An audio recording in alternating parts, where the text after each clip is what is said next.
1,00,000 మంది శివభక్తులతో కలిసి మహారుద్రాక్ష పూజలో పాల్గొనండి. వెంటనే కాల్ చేసి మీ పేరును నమోదు చేసుకోండి. రీసెంట్ టాపిక్ ఏంటంటే డౌరీ. మ్యారేజ్ అనేది ఇండియాలో ఒక ఎందుకు డౌరీ హెరాస్మెంట్ అనేది ఇలానే కొనసాగుతుంది ఎన్ని చట్టాలు వస్తున్నప్పటికీ కూడా. అంటే పర్టికులర్లీ మీరు చూసుకున్నట్లయితే కోట్లు కోట్లు లక్షల లక్షలు కుమ్మరించినటువంటి ఫ్యామిలీస్లోనే అంటే వీళ్ళకి ఆశ పెరిగిపోతుంది ఇక్కడ ఇవ్వడం అసలు. అవును, ఏదో కొంచెం ఇచ్చిన వాళ్ళలో అది అంతా ఉండట్లా. లక్షలు కోట్లు ఇచ్చిన వాళ్ళలో కొంతమంది అమ్మాయిలు పెళ్లిళ్ళు చేసుకోవాలంటేనే భయపడుతున్నారు. ఇంట్లో డౌరీ హెరాస్మెంట్కి గురవుతుంది. ఆ అమ్మాయి డాక్టరా, యాక్టరా, లేకపోతే ఇంకా ఏమన్నా సైకాలజిస్టా, లేకపోతే 5 to 6 న్యూలీ బ్రైడ్స్ రీసెంట్ చనిపోవడం చూస్తున్నాను. సూసైడ్స్ అనమాట.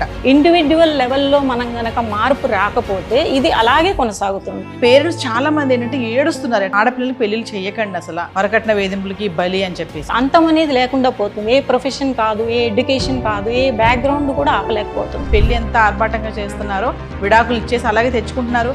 ఒక మగవాణ్ణి నేను సూటిగా ప్రశ్నిస్తున్నాను, నీకు కట్నం ఎందుకు? నేను కట్నం ఇవ్వను, కట్నం తీసుకోను. హాయ్, హలో, నమస్తే, welcome back to Suman TV. Present మనతో పాటు ఉన్నారు సైకాలజిస్ట్ విజయ సింగం గారు. నమస్తే మ్యామ్. నమస్తే Naveena madam. Thank you ma'am. అడగగానే మీరు మా స్టూడియోకి రావడం కూడా. నేను కొన్ని ఇంపార్టెంట్ టాపిక్స్ తీసుకున్నాను. రీసెంట్ టాపిక్ ఏంటంటే అప్డేట్స్ పైన నడుస్తుంది బాగా డౌరీ. అంటే మ్యారేజ్ అనేది ఇండియాలో ఒక ట్రాప్గా మారిపోయింది. చూసుకుంటే మీరు ఆల్రెడీ న్యూసెస్ చూసే ఉంటారు. ఈ మధ్య కాలంలో చూస్తే 5 to 6 న్యూలీ బ్రైడ్స్, కొత్తగా పెళ్ళైన ఆడపిల్లలు అప్పుడే అంటే 5 months, 2 months, 1 month రీసెంట్ చనిపోవడం చూస్తున్నాను. సూసైడ్స్ అనమాట. అంటే పేరెంట్స్ చాలా మంది ఏంటంటే ఏడుస్తున్నారు. ఎట్లా అంటే ఆడపిల్లలకి పెళ్ళిళ్ళు చేయకండి అసలు, మీ దగ్గర పెట్టుకోండి, ఎందుకు పెళ్ళిళ్ళు చేయాలి అనే దాకా వచ్చేసింది. మరి ఎందుకు ఈ డౌరీ హెరాస్మెంట్ అనేది మనం ఎప్పటి నుంచో వింటున్నాం. అది తెలిసి నా చిన్నప్పటి నుంచి కూడా నేను వింటున్నాను. వరకట్న వేధింపులు, పేపర్లో వచ్చేవి టైటిల్స్, వరకట్న వేధింపులకి బలి అని చెప్పేసి. అంటే ఇవి అప్పటి నుంచి ఇప్పటి వరకు అంటే చదువుకున్న వాళ్ళే కాదు, వెల్ ఎడ్యుకేటెడ్ అయి ఉన్న వాళ్ళు కూడా ఈ ట్రాప్ లో పడిపోతున్నారు. అసలు ఏం జరుగుతుంది, ఎందుకు ఈ డౌరీ హెరాస్మెంట్ అనేది ఇలానే కొనసాగుతుంది ఎన్ని చట్టాలు వస్తున్నప్పటికీ కూడా? అంటే దీన్ని అరికట్టలేమా అంటే ఒక్కసారి డీటెయిల్ గా మాట్లాడుకుందాం. Sure madam. అసలు డౌరీ గురించి మాట్లాడటం అనేది చాలా ఇంపార్టెంట్. ఇప్పుడు జరుగుతున్నటువంటి సినారియోస్ లో మనకి డౌరీ ప్రొహిబిషన్ యాక్ట్ అనేది 1961 వచ్చింది. అంటే ఇప్పుడు చూసుకుంటే మనకి 6 decades, more than 6 decades, 65 years అయినా కానీ మనం ఇంకా కూడా వింటున్నాము. రీసెంట్లీ త్రిషా శర్మ కేసు అనేది ఎన్ని ట్విస్టులు తిరుగుతోంది. అక్కడ అసలు తను రిటైర్డ్ జడ్జ్ అయినా కూడా అండ్ దెన్ ఇన్ఫ్లుయెన్స్ చూపిద్దామని ప్రయత్నిస్తున్నారు. Of course she got arrested, that is another point. And if you see మనం ఎన్ని కేసెస్ వింటున్నామంటే, అండ్ విజయవాడలో కానీ, అంతకుముందు కేరళలో జరిగిన విస్మయ కేసు కానీ, ఇప్పుడు దీపికా నాగర్ నోయిడా కేసు కానీ, అండ్ దెన్ విజయవాడలో మనకి ఎన్సిసి క్యాడెట్ అట, తను చాలా కంట్రీస్ లో చాలా ఇన్ఫ్లుయెన్స్ గా అవార్డ్స్ అలా పొందిన అమ్మాయి ఇంట్లో డౌరీ హెరాస్మెంట్ కి గురవుతోంది. అండ్ పర్టికులర్లీ మీరు చూసుకున్నట్లయితే కోట్లు కోట్లు లక్షల లక్షలు కుమ్మరించినటువంటి ఫ్యామిలీస్ లోనే మళ్ళీ తీసుకురా అనేటువంటి మనం వింటూ ఉన్నాం అనమాట. వీళ్ళకి ఆశ పెరిగిపోతుంది ఇక్కడ ఇవ్వడం అసలు. అవును, ఏదో కొంచెం ఇచ్చిన వాళ్ళలో అది అంతా ఉండట్లా. లక్షలు కోట్లు ఇచ్చిన వాళ్ళలో ఇంకా ఎక్స్పెక్టేషన్ పెరిగిపోతుంది. ఇంకా ఇవ్వమని వేధింపులు. ఆ అమ్మాయి డాక్టరా, యాక్టరా, లేకపోతే ఇంకా ఏమన్నా సైకాలజిస్టా, లేకపోతే ఏది కూడా దానికి అంతం అనేది లేకుండా పోతుంది. ఏ ప్రొఫెషన్ కాదు, ఏ ఎడ్యుకేషన్ కాదు, ఏ బ్యాక్గ్రౌండ్ కూడా ఆపలేకపోతుంది. అసలు ఇది చూసుకున్నట్లయితే మనకి దీనికి సంబంధించి ఏమేమి ఎవరు వర్క్ చేశారు దీని బ్యాక్గ్రౌండ్ లో అంటే, 1980s లో సత్యరాణి చదా అనేటువంటి ఒక మహిళ తన కూతురు 20 ఏళ్ల వయసులో ప్రెగ్నెంట్ అయినటువంటి కూతురు, తను ఈ డౌరీ హెరాస్మెంట్ విషయాల వల్ల తను కాల్చబడి చనిపోయింది అనమాట. అలాగే ఇంకొక మహిళ అయినటువంటి షాజహాన్ ఆపా అనేటువంటి ఆ మహిళ యొక్క కూతురు కూడా అలాగే she burn to do death by death these dowry issues అనమాట. వీళ్ళిద్దరూ కలిసి సత్యరాణి చదా అండ్ షాజహాన్ ఆపా అనే వీళ్ళిద్దరూ కూడా శక్తిశాలిని అనేటువంటి ఒక ఎన్జిఓని స్థాపించారు వాళ్ళు 1980s లో. ఈ యాంటీ డౌరీ మూమెంట్ అనేది లాంచ్ చేశారు అన్నమాట. సో దాదాపు 30 అంటే 3 decades గా వాళ్ళు చాలా వరకు క్యాంపెయిన్స్ అనేవి ముందుకు తీసుకెళ్తూ ఉన్నారన్నమాట. అండ్ దెన్ ఆ తర్వాత మనకి 498A అందరికీ తెలుసు, 304B అనేటువంటి కేసెస్ అనే దాని ద్వారా ఈ క్రిమినల్ యాక్ట్స్ కిందకి పరిగణించేసి ఇవన్నీ కూడా వాళ్ళకి చట్టపరమైనటువంటి శిక్షలు వేయటం అన్ని జరుగుతోంది. బట్ ఐ కెన్ సే అయినా కానీ ఆగట్లేదు. ఎందుకు ఇది అంటే, ఫస్ట్ మనం వైదికంగా ఆ కాలంలో చూసుకున్నట్లయితే అమ్మాయి అప్పుడేమి చదువుకున్నది కానీ లేకపోతే తనకి ఫైనాన్షియల్ ఇండిపెండెన్స్ లేదు కాబట్టి ఏదో ఒక సెక్యూరిటీ ఉండాలి అని చెప్పి ఒక స్త్రీధనం అని ఇవ్వడం అనేది మొదలు పెట్టారు వాళ్ళు. తర్వాత అది డిమాండింగ్ గా మారింది. డిమాండింగ్ గా మారిన తర్వాత ఇస్తేనే చేసుకుంటామని. తర్వాత ఏమైంది అంటే ఈ ఆడపిల్ల తరపున ఉంచటం కాదు, చేతికి అందించాలి. ఆడపిల్ల తరపు ఉంచేది ఏదో గోల్డో లేకపోతే ఏదో ఉన్నా కానీ చేతికి, అంటే 15 లక్షల 20 లక్షల 25 లక్షల అని చేతికి వాళ్ళకి ఇచ్చేసేయాలి. ఆ రకంగా ఇప్పుడు మారిన పరిస్థితుల్లో ఆ ధనదాహం ఆగట్లేదు. అక్కడ వెళ్లే కొద్దీ ఇంకా ఇంకా కావాలి అనే అనిపిస్తోంది వాళ్ళకి. దీన్ని బట్టి ఏమి మనం అనుకోవచ్చు అంటే, ఇండివిడ్యువల్ లెవెల్లో మనం గనక మార్పు రాకపోతే ఇది అలాగే కొనసాగుతుంది. ఎన్ని అమెండ్మెంట్స్ చేసినా, ఎన్ని గవర్నమెంట్లు మారినా, గవర్నమెంట్ వైపు నుంచి కూడా ఎంతో కష్టపడుతున్నారు ఇది ఎరాడికేట్ చేయటానికి. బట్ ఇండివిడ్యువల్ డెసిషన్ ఏం తీసుకోవాలి అంటే, ప్రతి అమ్మాయి కూడా నేను ఎందుకు కట్నం ఇవ్వాలి, అలాగే ప్రతి అమ్మాయి తల్లిదండ్రులు కూడా ఎందుకు కట్నం ఇవ్వాలి అని వాళ్ళు నిర్ణయించుకోవాలి. అలాగే అబ్బాయి పేరెంట్స్ మేము కట్నం తీసుకోము, అలాగే మా అమ్మాయికి కట్నం ఇవ్వం. అసలు ఏం జరుగుతుందండి? నాకు ఇక్కడ చూసుకుంటే ఈ పైశాచిక ఆనందమైన అబ్బాయిలు అమ్మాయిలు ఉంటారు ఇంట్లో. అమ్మాయికేమో కట్నం ఇచ్చి అల్లుని తీసుకొచ్చుకుంటారు, అబ్బాయికేమో మళ్ళీ కట్నం తీసుకొని కోడల్ని తెచ్చుకుంటారు. ఎందుకు? ఈ 2 ట్రాన్సాక్షన్స్ బదులు న్యూట్రల్ చేసేయచ్చు కదా. నా ఉద్దేశం ఎప్పుడు మైండ్లో తొలుస్తూనే ఉంటుంది. ఎందుకు ఇలాగా అంటే, ఇది ఏ బేసిక్స్ మీద జరుగుతుంది అంటే పితృస్వామిక వ్యవస్థ. కాబట్టి అంటే నీకు అబ్బాయి ఉంటే నువ్వు డామినేట్ చెయ్యి, అమ్మాయి ఉంటే తల వంచుకో. అమ్మాయి తల్లిదండ్రులుగా ఉన్నప్పుడు నువ్వు తలదించుకోవాలి, అబ్బాయి తల్లిదండ్రులుగా ఉంటే ఎక్కువగా ఉండాలి. దానికోసం ఇది జరుగుతోంది తప్పితే నేను ఎంత మదనపడి లోపల ఆలోచించి నేను ఆలోచిస్తే నాకు ఇదే అనిపిస్తుంది. సరే నువ్వు ఇస్తున్నావు, ఇస్తున్నావు, ఎందుకు న్యూట్రలైజ్ చేయట్లేదంటే the domination you had to see for అబ్బాయి తల్లిదండ్రులు. అబ్బాయి ఉన్నాడు పున్నామ నరకం నుంచి బయటపడేస్తాడు, అబ్బాయి ఉన్నాడు దేశోద్ధారకుడు. ఇప్పటికీ కూడా జెండర్ బేస్డ్ వైలెన్స్ అనేది మనం చూస్తున్నాం. చాలా మంది ఫెమినిస్టులు అని అంటారు, కానీ అక్కడ ఫెమినిజం అండర్లయింగ్ వాళ్ళు చెప్తుంది హ్యూమానిజం అండి. హ్యూమనిస్టులు వాళ్ళంతా ఫెమినిస్టులు కాదు. ఫెమినిస్ట్ అంటేనే హ్యూమానిస్ట్. ఎందుకు వచ్చింది ఫెమినిజం అని అంటే, ఇక్కడ జెండర్ బేస్డ్ వైలెన్స్ చూపిస్తున్నారు. చిన్నప్పటి నుంచి కూడా నువ్వు ఇది నేర్చుకో, అది నేర్చుకో, అబ్బాయినైతే అది నువ్వు నేర్చుకో అని చెప్తున్నారు తప్పితే. అయితే ఇప్పుడు ఎంత తేడా వచ్చింది? ఫైనాన్షియల్ ఇండిపెండెన్స్ వచ్చిందా లేడీస్కి? అంతకు ముందంటే నువ్వు పోషించాలి, అమ్మాయిని ఇస్తున్నామంటే జీవితాంతం నువ్వు పోషించాలి, పిల్లల్ని పోషించాలి, ఇన్ని ఉండేవి. ఇప్పుడు అది ఉందా? లేదు కదా. ఆల్రెడీ ఇండిపెండెంట్గా ఉంటున్నారు. అసలు ఏం చెప్తున్నారంటే, ఒక ఆడపిల్ల పుట్టిందంటే ఒక అయ్య చేతిలో పెట్టాలి అని.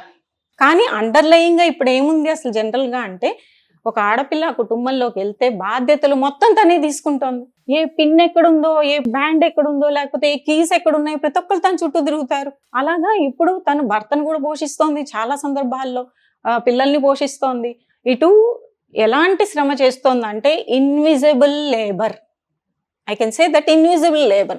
ఇప్పుడు ఒక కార్మికుడు 24 గంటలు సంవత్సరం తరబడి వర్క్ చేస్తే, అమ్మో కార్మికుడు ఎంత కష్టపడతారండి అని చెప్తారు, మేడే అని చెప్పి సెలబ్రేట్ చేసుకుంటారు.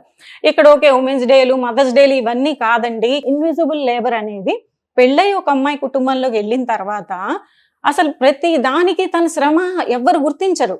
చిన్నపిల్లల్ని తనే చూసుకుంటుంది, పెద్దవాళ్ళని తనే చూసుకుంటుంది, ఇంటి ఓవరాల్ బాధ్యత తనే చూసుకుంటుంది. మళ్ళీ తన ప్రొఫెషన్ తనే వెళ్ళాలి, తన హెల్త్ చూసుకుంటూ, తన భర్తను చూసుకుంటూ, మళ్ళీ ఎవరెవరు దారులు మారి చెడు మార్గంలో వెళ్తుంటే సవరించుకుంటూ, ఇన్ని రకాలుగా వెళ్తున్న అమ్మాయిని తీసుకెళ్ళి ఒక అయ్య చేతిలో పెట్టాలి. ఒక అయ్య చేతిలో కాదు, మీ దృక్పథాన్ని మార్చుకోండి. ఇక్కడ మారాల్సింది చట్టాలు కాదు, మైండ్ సెట్. ఈ మ్యారేజ్ విషయంలో పేరెంట్స్ అండ్ అమ్మాయిల మైండ్ సెట్ మారాలి. నువ్వు అయ్య చేతిలో పెట్టట్లేదు, ఒక అయ్య యొక్క కుటుంబాన్ని, వంశాన్ని, ఆ మొత్తాన్ని తీసుకెళ్లి ఆ అమ్మాయి చేతిలో పెడుతున్నావు. ఆ అమ్మాయి బాధ్యత తీసుకుంటుంది. కాబట్టి ఇక్కడ అమ్మాయిల్ని వల్నరబుల్ గా చేయటం ఆపేయాలి. మనం తీసుకెళ్తున్నామంటే ఇక్కడ నుంచి అమ్మాయి అక్కడికి వెళ్ళి ఆ కుటుంబాన్ని, ఆ వంశాన్ని అంతా కూడా తను సమర్థిస్తోంది. తను చాలా చక్కగా ముందుకు తీసుకెళ్ళటానికి ఆ కుటుంబంలోకి వెళ్తుంది. సో ఈ ఓపెన్ గా ఎలా ఉండాలంటే, ఈ డౌరీ సిస్టమ్ లో ఇప్పటికైనా ఆలోచించడానికి, అబ్బాయి ఉన్నాడు కాబట్టి నేను ఎగసెగస పడతాను, అబ్బాయి తల్లిదండ్రులను కాబట్టి అమ్మాయి తల్లిదండ్రులు కాబట్టి మేము ఇలా వంగి వంగి ఉంటాం. ఇప్పటికీ కూడా అలాగే జరుగుతుందండి. ప్రతిదానికి వాళ్ళ అలకలు పొలకలు ఇంకెంతకాలం జరుగుతాయి? అవి అన్నీ ఇస్తున్నా, చదువుతున్నారు, డాక్టర్లు అవుతున్నారు, యాక్టర్లు అవుతున్నారు. ప్రతి ప్రొఫెషన్ మనం చూసుకో, పైలట్స్ ఎక్కడ లేదు, వెళ్ళినా కానీ ఎంత ఏ ప్రొఫెషన్లోకి వెళ్ళినా చివరికి ఇంట్లోకి వెళ్ళిపోతే మళ్ళీ డొమెస్టిక్ వైలెన్స్, లేకపోతే మనం ఈ డౌరీ అనేది ఖచ్చితంగా మళ్ళీ మళ్ళీ అడగడం అనేది జరుగుతుంది. ఏం తెచ్చావు, ఏం చూసుకొని పొగరు, ఇవే వస్తున్నాయి. ఏం తెచ్చావు, ఏదన్నా ఒక గొంతు లేపితే లేడీ కనుక ఒక అమ్మాయి ఏం చూసుకొని పొగరు అని మాట్లాడుతున్నారు.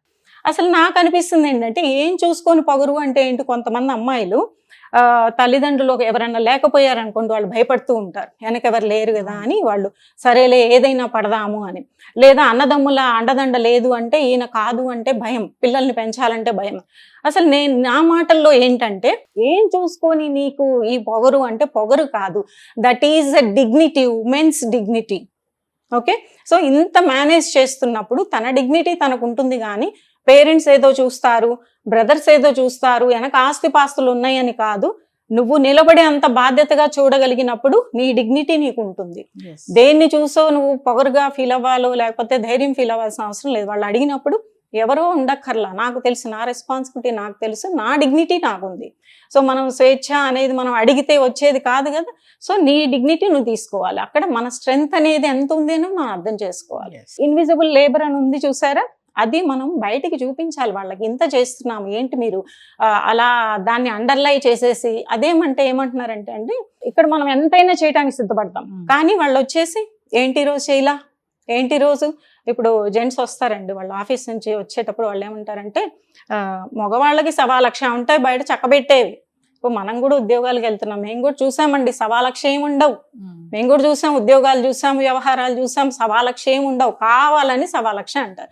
మీరు డీవియేషన్స్ పెట్టుకుంటారో తిరుగుతారో రండి, కానీ ఏం ఎక్స్పెక్టేషన్స్ పెట్టుకుంటారు? ఉమెన్ కి ఇక్కడ ఏమిస్తున్నారంటే burden, expectation, and then object to control. వాళ్ళని ఒక ఆబ్జెక్ట్గా లేకపోతే ఒక ట్రాన్సాక్షన్గా, ఒక ప్రాపర్టీలా చూస్తున్నారు అన్నమాట. అంటే ఆ హస్బెండ్ వచ్చేటప్పటికి ఆయన చాలా కష్టపడి వస్తారు కాబట్టి ఏమున్నా కానీ ఎదిరించుకొని వెళ్ళిపోయి, ఇంకా అసలు జుట్టు ముందుకేసుకొని కిలకిలా నవ్వుకుంటే వెళ్ళిపోయి ఎదురు మంచినీళ్ళు ఇవ్వాలి, వాళ్ళకి ఏదేదో సపర్యలు చేయాలి.